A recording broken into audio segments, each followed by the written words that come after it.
Hey everyone, Lauren from A Girl and Her Wool here. Welcome back to my channel. Here on my channel I talk about all things behind the scenes of running a hand-dyed yarn shop. And today we're talking about the March into Spring knit along.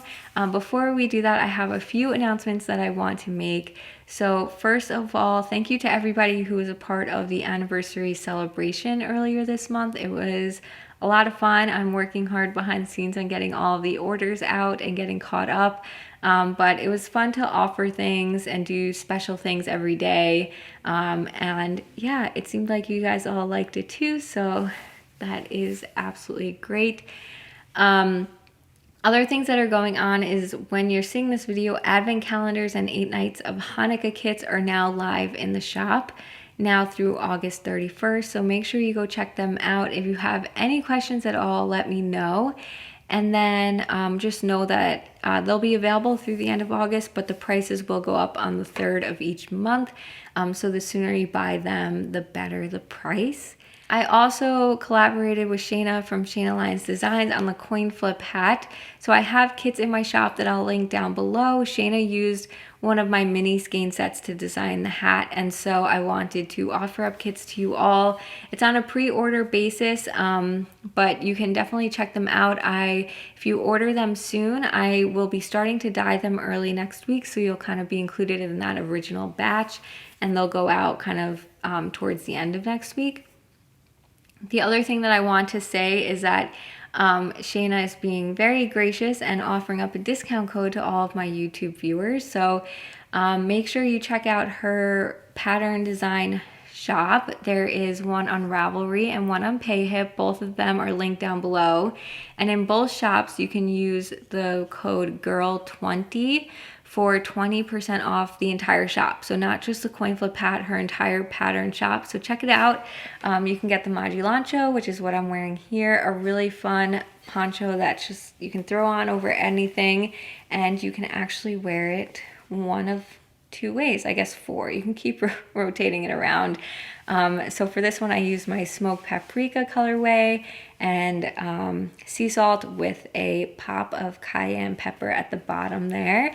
But she has really, if you haven't checked out her patterns, definitely do it. She has such unique ways that she goes about designing and thinking about things. And so they're all pretty beginner friendly patterns, but they're also unique. So you'll learn something while you're doing it, but you won't get overwhelmed or anything. She has an architecture background, and it definitely shows through by how she kind of puts all the pieces together. And so go check out her pattern shop either on Ravelry or Payhip and use GIRL20 for 20% off the entire shop. And then don't forget to shop the coin flip hat kits. The 20% off discount code will only be good for a few days. So use it while you can, but just know that if you do purchase a coin flip hat pattern through my shop, it will come with a discount code for the coin flip hat pattern. Without further ado, let's get into the March into Spring chat about self-striping yarn. Today we are continuing talking about the March into Spring knit along. So if you are new and don't know what that is, each month throughout spring, so April, May, and June, we are knitting up a pair of socks. So it is not too late to join. You can knit up a pair this June. Maybe you're participating in the splash pad party and you want to double dip, or you're doing summer sock camp. Whatever it is, feel free to join along with us here as well. I'll leave a link down below to all the rules, but you'll hear a little bit more about it because we're going to be talking about June right now. So each month, to kick off the month, the theme of the knit along is to look at how different skeins of yarn knit up. As a dyer, this is a question that I'm asked about all the time. And so I thought it would be fun to look at that throughout spring and with different pairs of socks. So in April, we worked on variegated yarns. In May, we had speckled yarns. And now in June, we're going to be talking about self-striping yarn. So all of them kind of knit up differently, and you can check back on previous vlogs to hear some of my notes. At the beginning of the month, I kick it off like this, where I kind of talk about things that I think about when looking at yarn and things like that. And then at the end of the month, I wrap up what everyone thought with their socks as well.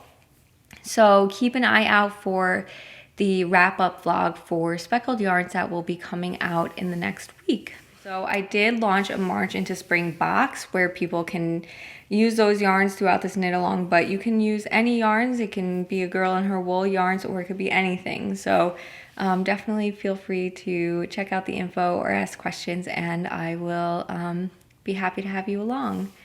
So like I said, today we're going to kick off self-striping yarns. If you are familiar with my shop, then you know that self-striping yarn is something I've kind of been dabbling with recently. The first time I dyed self-striping yarn for customers was with the March into Spring box. And then more recently, I made it a part of the anniversary celebration earlier in May. And so it's a new thing for me, but something that I've been knitting with since I started knitting socks. And so to kind of talk about them from my perspective today, I'm going to be showing you mostly Desert Vista Dyeworks yarn, honestly, but none of it will be a girl and her wool yarn. And then I'll kind of talk about what I'm going to do with the March into Spring yarn. So let's get right into it. I think when we talked about variegated yarns and we talked about speckled yarns, we were talking about a lot of how the colors in the colorway, so the variegation or the speckles, could play into patterns, or how vanilla socks knit up with pooling and all of that. And so what's nice about self-striping yarn is that it's planned pooling, meaning that it's dyed in a way that makes colors stripe. That's why it's self-striping. So the knitter doesn't have to plan anything ahead of time, but you kind of get a cool pattern out of the yarn itself, which means what's nice about it is that it's a great vanilla sock yarn. But of course, all yarns make great vanilla socks, of course. But self-striping yarns are just so fun on their own as they are. And so vanilla socks are often a great way to go. I have knit self-striping yarn with using patterns, and so I will share some here in person, as well as put up some photos so you can see more. But yeah, let's talk about it. So again, with self-striping yarn, they kind of pattern themselves. You don't really have to do anything. You don't have to worry about strange pooling because they're meant to kind of stripe in and of it on themselves. And so that's really nice. So some of the pros for knitting with self-striping yarn, both what I feel personally and what I've heard other people say as well, your opinions can vary, which is why it's really great to participate in this knit along, so I can include your notes in the wrap-up vlog at the end of the month. So definitely let me know what your comments are about self-striping yarn. But some of the pros that I know myself and some others have felt is just that, so one, it does make that pattern on its own, which is really nice. But people often call it potato chippy. And so what that saying kind of means is that it's addictive. You can't just do one. So you sit down to knit on the sock and you just want to keep going because you're so close to the next stripe. Like, oh, I'll just finish this color and get to the next stripe. And then you get there. Oh, I'll just do one more stripe. I'll just do one more stripe. And then you kind of, the sock knits itself. Definitely find that to be true. It's a way to avoid kind of the black hole of knitting where you feel like you go round and round and round forever and then it doesn't get bigger. So self-striping kind of helps keep track of things that way. Something else with self-striping yarn too is that you often can get them pretty colorful, but in a way that's not like almost like a circus looking color. So like when you get very high contrast variegated skeins, they almost like look a little too much. But when you look at them as self-striping yarns, because the colors are all separate, it just kind of is a nice way to have bright colored socks that aren't like too crazy. That's how I always like them. So a lot of the self-striping socks were always ways that I can kind of add more color to my socks without feeling like it was too much or anything like that. Some of the cons to self-striping yarn for some people can be the heel, I think, is what kind of heel do you do? So for the reason why that might or kind of be a con for some people is that it interrupts the striping pattern. So when you look at a self-striping sock, so let me grab one. So this is Vesper yarn, and I will put up the colorway if I can find it down below, but this was Vesper yarn. So you can see the striping pattern of the self-striping yarn here. So we have red, orange, a blue, a light blue, pink, green, and then we start over. Red, orange, blue, light, right, and it goes on and on. So if you kind of ignore the heel and just look at the body of the sock, people don't want the heel to interrupt that stripe sequence. So they want it to keep going. Red, orange, blue, light blue, pink, green, red, orange, blue, light blue, right? Whereas if you stop the sock to do the heel like you do with a heel flapping gusset, or really any heel that you're working on kind of right up the way, when you look at the top of the sock when you're wearing it, you'll lose that sequence. And so some people don't like to do that. There are a few ways around that. So one, on this sock, I did an afterthought heel. This is the only afterthought heel I've ever done, so I am in no way an expert on afterthought heels. This is one, this afterthought heel was a Susan B. Anderson pattern, so, or I guess the whole sock was. At that point when I made this, I was not modifying patterns. This is probably the second pair of socks that I've made, maybe the third that I ever made, so, just kind of leave it at that. But it is an afterthought heel. So the way that afterthought heels work is you knit up the whole sock and then you come back and do this. And maybe the Susan B. Anderson pattern is a little bit different. I don't know, like, again, it's the only one I've done, so I don't know what was like unique to her pattern versus others. So I'll leave a link to the pattern below. But in general, for afterthought heels, you'll knit the whole sock, come back and do the heel. And so you don't interrupt the striping sequence.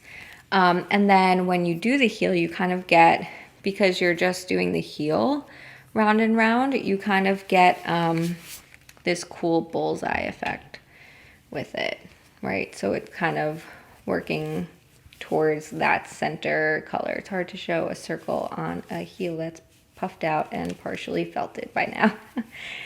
But then again, when you're looking at the front of the socks, when I'm wearing those, the stripe sequence is not messed up at all.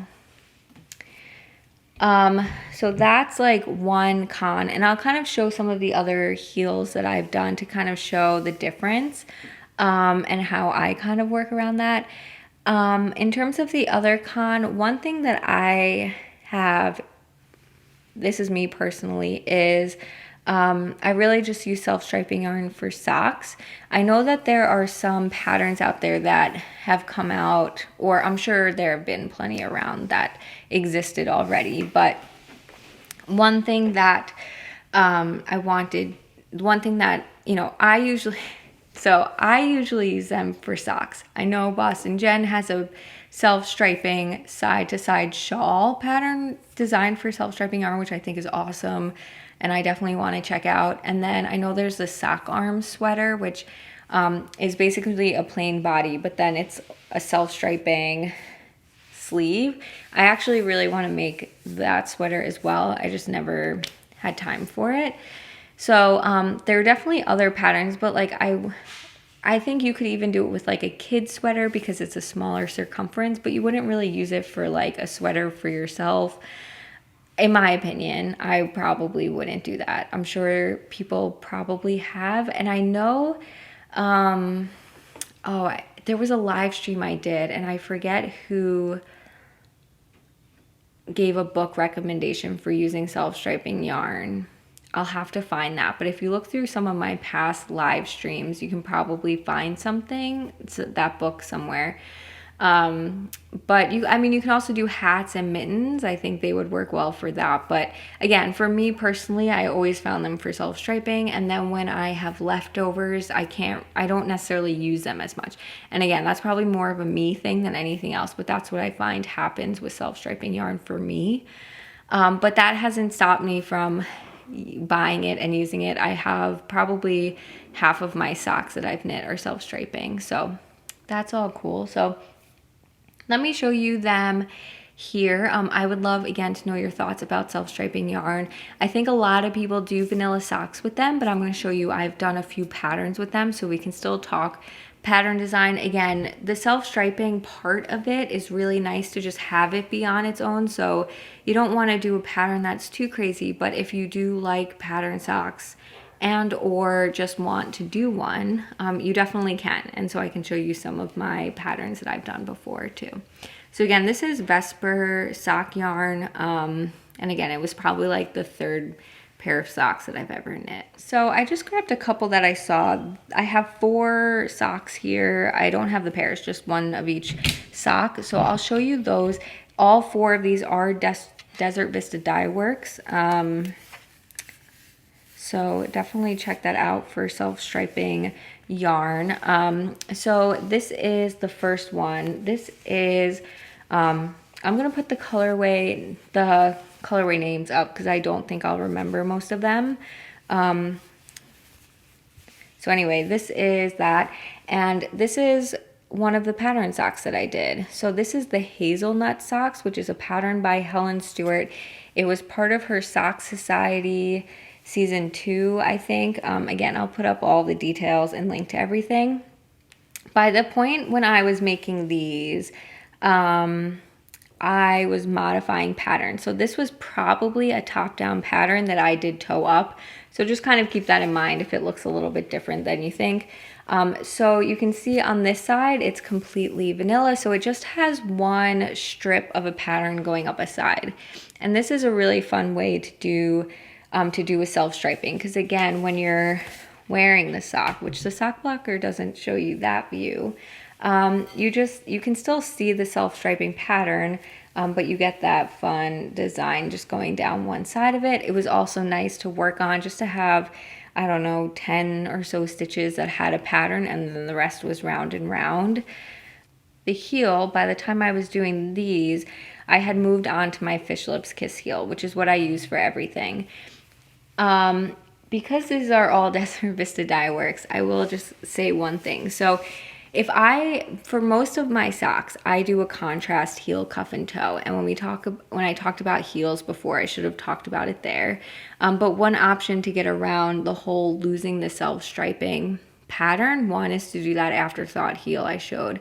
The other is to do a contrast heel, cuff, and toe, because then you don't even have to worry about the stripe sequence at all, and you can do whatever heel you like and just use the contrast for the heel until you're going back round and round. I know that probably won't completely work with like a heel flap and gusset. I did that for my very first pair of socks, and I haven't done it since. I don't like the look of them. So that it might not work for that one, but in general, like for a Fish Lips Kiss heel, that's a short row heel. You get to the heel, you work only the heel, and then you move on. So for me, I don't mind doing it that way. I will say it does interrupt the stripe sequence. So you can see here it goes like this blue, green, white, pink, brown, and then another pink. Yeah, it's like pink, brown, pink, pink, brown, pink, green, white, pink, brown, pink, green, white, and then it should be pink, brown, pink here, but you just get the one pink, and that's because the other 2 colors are in the heel. To me, it doesn't bother me when you look at the sock. I mean, probably some of your eyes notice the brown is missing from here, but to me, it does not bother me at all. So for Desert Vista Dyeworks, in order to kind of be a part of like the monthly sock knitting, you have to like only use Desert Vista Dyeworks socks. So that's why I never did a contrast heel, cuff, and toe. So whenever I used her self-striping yarn, I just interrupted the self-striping sequence and did not care. You can see on this one, there's actually a strip of brown going down, and that was because I didn't care about cutting the yarn and kind of coming back in. That probably bothers some people. For me, it does not bother me. So that's one pair with a pattern going down it, and that Fish Lips Kiss heel where the stripe gets interrupted. Here's another one, and again, they're all very worn. So you can definitely tell they're all really worn. This is a sequence that is a pink, and then it's a darker green and a lighter green. In my skein, the two greens look very similar. So to me, on camera, honestly, I feel like it's showing up a little bit more contrast in the two greens than it does in real life. To me, it looks like a thick green and then a thinner pink, but that's that sequence. What I wanted to show with this one is that this is a lighter contrast one, right? Like those greens are very similar and the pink is very similar. So I think this is what the March into Spring box is gonna look like. The tones of the colors in there are going to be very similar, and so you won't see a ton of contrast like you did with these, where you had a lot of darker, brighter, lighter. And so kind of wanted to point that out. So for this one, again, I did my Fish Lips Kiss Heel, so the stripe sequence that you can't really see did get interrupted, but I did this as a vanilla sock, so just kind of round and round. This would have been a good one to do a more adventuresome pattern on, but I didn't, realize how non-contrasting it would be. So that's a different kind of more tonal, uniform, self-striping one. And I think that, again, I could have done something, any pattern that I want. Because to me, like, this sock doesn't show up as a self-striping yarn so much. And so I really could have done anything with this. I think the March into Spring box will show a little bit more than this one. So I wouldn't say necessarily for that skein to like do whatever you want, but you might be able to get a little bit more than just, have a pattern show up a little bit more than some other ones. This one, again, I'll put up all the information here. This is another one where I did a pattern, but the pattern is down the whole front. And so again, this is one where there are different colors. So here's it as vanilla. So you get kind of like a cream color and more orange color and then a pink. And it's actually a darker pink too. So you get the darker pink, the orange, a light pink, a cream, to the two darks, the two lights. Again, same idea. I did a Fish Lips Kiss Heel. I didn't care that the sequence got messed up. So you see like two stripe, it's the light colors didn't make it in there because they're in the heel. But the pattern, again, shows up nice. It's not a crazy pattern. It's just some knits and pearls. That's not true. It's got a little bit of a cable. But yeah, totally fine to do patterned with the striping, but it's a pattern that doesn't like move the stitches up and down, so you still see the striping, and it just gives it a little bit of texture. And then again, comparing it to the vanilla side. And then the last one that I have to show you is, this is a Stranger Things colorway. That one I remember. This is one that I knit for my husband. He has larger feet. So I wanted to show kind of the comparison because with self-striping yarn, the stripe sequence can look different depending on the size of the stripes or the thickness of them. So here we have that original one I showed you, and then here is his socks. They don't fit on the blocker. They're too big, but you can see that the stripes are a little bit thinner on this one. So on this one it has the black, the red, the black, and then it has that blue, green, silver, and blue. And you can see the stripes are just thinner because his circumference is larger. So something to think about with self-striping yarn too is that the thickness of the stripes are totally dependent on how your gauge and how many stitches you use in your socks. So because mine are fairly small, I do 56 stitches around. I might have been doing I do 54 stitches around. These might even be 56, but much smaller circumference. For his, I think they're 64, maybe 68, something like that around instead. So you kind of get those smaller. So I wanted to point that out. Again, I do his vanilla, and I actually do them as shorties. So they're not, they're long foots and then short ankles. So those are a few ways that I've done self-striping. Again, if I weren't doing it with the Desert Vista Dyeworks rules, I would have done contrast heel, cuff, and toes for all of those socks. And again, the first pair, I had that afterthought heel because I had heard that's what people do with self-striping yarn. And again, it was one of the first pairs of socks, so I didn't know what I liked to do yet. So that's what I did there. So I'll put up a picture here of the March into Spring. It's already wound up for me, so I won't show it. But again, it's fun spring colors. I will probably end up doing them vanilla because again, that's kind of like what I mostly like to do with self-striping yarn. But I also, just as the dyer, and this is like the first main colorway I've ever dyed up for self-striping, I want just like a plain sock for examples and all of that. So yeah, so definitely let me know your thoughts on self-striping yarn. So excited to have it in the shop now. And then make sure at the end of the month you post your finished socks and put a comment in there about, you know, something about the style yarn that you chose to knit with.